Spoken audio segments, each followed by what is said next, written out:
It doesn't take the brightest and best amongst you to work out that if I had a theme for this evening, it was about being in community and what that really means for us for today.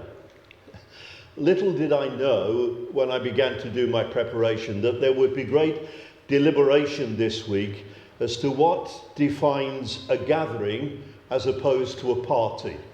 So I'm really not sure where we straddle that this evening at all.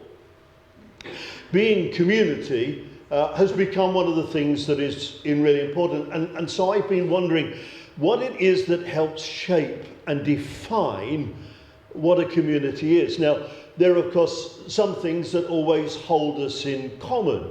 A geographical boundary in which we live and breathe and serve. But that doesn't necessarily make us community, because we know that there are sometimes, shall we say, disagreements, or sometimes there are moments when we don't quite see eye to eye just because we live in a specific area. I live on the edge of Redhill and Reigate, and it depends who I'm talking to as to whether I tell them that I live in Redhill or I live in Reigate. It's all to do with where I can coast favour most. By the way, I'm Melvyn, and I have the honour and the privilege of being the minister here, in case you haven't been reading the order of service and caught up where we are. And so as I've been looking at the Christmas story again, I wondered if it gives to us any indication of what it is to really live in that sense of community.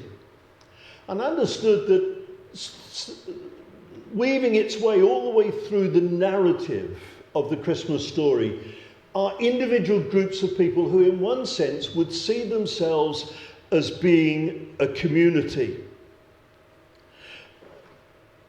There's the innkeeper.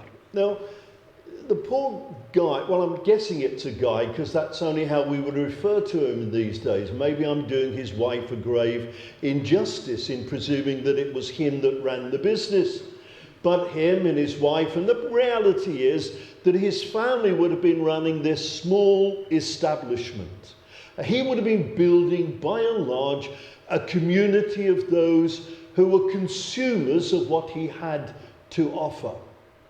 Now, we spoke this morning at our service here of the whole narrative of the story of the birth of Christ was one that often in many ways we've sanitized it. We've made it a really nice story, even to the sense that sometimes we've almost given it a fairy tale sort of objective to it. But right the way through it, it speaks so much of where we are in our world today. So Mary and Joseph had to make the journey, not because they were choosing to have a nice few days off in a little town called Bethlehem, not because that they fancied a nice little break from Joseph's work, but quite simply because they were forced to make the journey there. And so when they arrived at Bethlehem, for the innkeeper, we know that when they knocked on his door, he quite simply said, there's no room for you in the inn. You can't come in here. We're full to capacity. And I'm very conscious, what is it that they say, that if you want somebody to do a good job, you ask the busiest person you know. Because if we're busy, there's a sense that people know that we have an engagement. We have a sense of doing things, of wanting to be engaged and right. Of course, the innkeeper could quite simply, in a consumerist society, in a consumering group, stood back and said, well, this is a really good time for me to improve my profits over the losses of recent years. I'm full to capacity. I'm going to put my prices up to the best that the market will bear. But he didn't. He had a sense that what he was doing within his business was serving a community that was bigger and broader than just the things that were important to him. And see, he opened up literally the stables out the back of the inn, the cave where it was that other travellers and those in the area would store their animals, their horses, their donkeys, anything else that was coming through. There is that sense that we want to acknowledge this evening that so often it's the busiest people in our towns and in our villages around who give up even more time to serve a community that is bigger than the immediacy. And we want to say thank you for that very much indeed.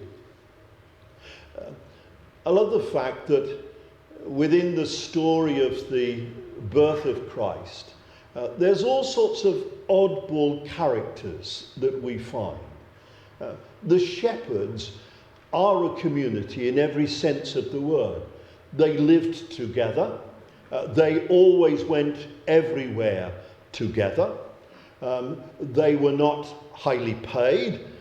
In fact, they looked after other people's possessions. The more sheep you owned, the richer you were. And so the very fact that it talks about the shepherds abiding in their feeds, watching over their flocks, means that there were those, not amongst them, but they were working for people who had real riches and worth. The responsibility of the shepherd, the lowest of all, was literally to guard the sheep with their life. Jewish law and tradition said that if you lost a sheep, then you could lose your life. That's why it is that Jesus speaks about the good shepherd who lays down his life for the sheep.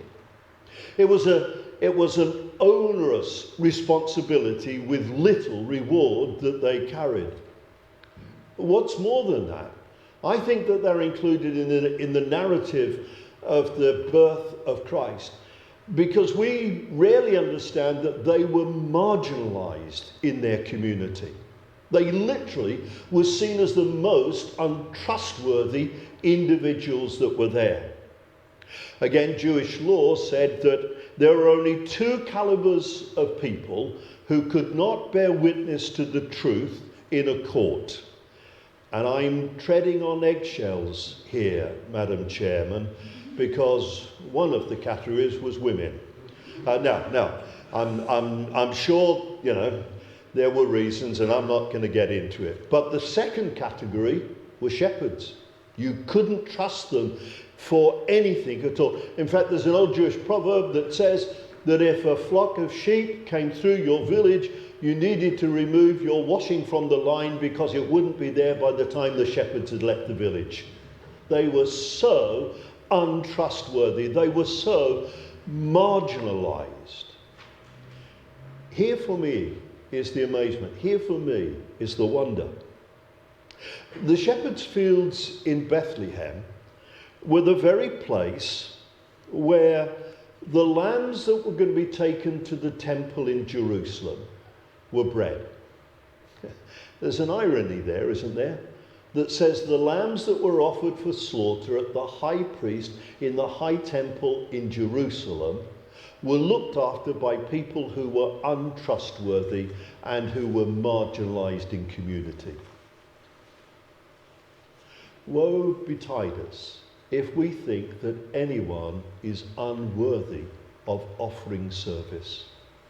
It seems to me that one of the redemptive issues of the whole of the Christmas narrative is that God can and will use all, irrespective of our status, irrespective, probably more important, of what we think that we have to offer.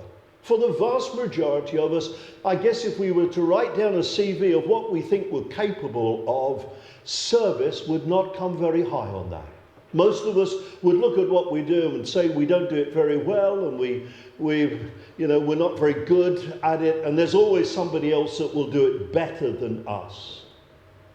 That's not how God sees us. God sees us that we have inestimable worth that is beyond measure, worth that is more than we can think of. And that's why we often talk about that people are called to serve. It isn't a choice that necessarily we make. It's a response that we can offer, but for most of us, it is something that we choose to do. It's something that comes out of a deep conviction in our hearts and in our lives. The wonder of the narrative that we find is that we're all involved. The wise men. I mean, if the shepherds were the most marginalised, if the shepherds were the most untrustworthy, then the wise men, the magi, were at the other end of the extreme. They had immense riches. They had great power. They had great authority. They were people who you would welcome to come into your community. You'd get out the best brass band and you'd hand out... Any brass band fans here? Okay, well, all right. I'd get out the best brass band and hang out the best banners and you would welcome them. And in a sense, you would be in awe of them. That's indicated by the very gifts that they brought. The thing that strikes me about the wise men, we see them just appear literally for a few hours, a few days in the story. But they travelled, we think, probably for 4 to 5 years to arrive at that place of Bethlehem. They made some wrong turnings on the way. They turned up where they thought they would find the King of Kings, in the palace in Jerusalem. But in truth, they were wise enough to be directed to where the real place of need was. For those of us that seek to serve the communities in which we live, sometimes the need isn't in the most obvious place. Sometimes, to meet the need, we need to see beyond just the power and authority that we have. We need to be sensitive enough to recognise that need is need, irrespective of status and position in life. That's why the reading that we had from the epistles was so important, because it talks about Jesus not so much as the child, but Jesus as the man who chose the role of being a servant, who chose the role of being humbled before. Oh, he could have claimed majesty and glory. Ultimately, he will do. But he chose the role of being a servant. And maybe it's that makes real community. It's not about what we hold as common beliefs. I'm an Ipswich Town supporter. Woe betide you if you're not. You know, I know they're a rubbish team, really. And I don't care whether you support them or not. I love Ipswich Town. Not enough to pay and go and watch them, but I love Ipswich Town. There's lots of things that will divide us. There's lots of things in which we will be in disagreement with. But the spirit of being one who likens ourselves to allow God to shape and mould us, so that for, like Isaiah, in a troubled land at a troubled time when there was despair amongst the people because they were oppressed, he speaks of a light shining in the darkness. For all who serve, whether you do it in public office, whether you do it as a volunteer in a community group, whether you do it just as a good neighbour looking out for someone else, I say thank you, because you build community and we're the better for it. And I pray that as you build that community, you may know the one who built the first community. John's Gospel, in that wonderful prologue, talks about the fact, in the beginning was the Word, and the Word was with God, and the Word was God. Nothing was created without him. And he concludes that prologue by saying this, and I'll just quote it to you. You know the word so familiar. The Word became flesh and made his dwelling among us. I love the Eugene Peterson translation, because he says, the Word became flesh and blood and moved into our neighbourhood, in our community. In the name of the Father, Son, and the Holy Spirit. Amen.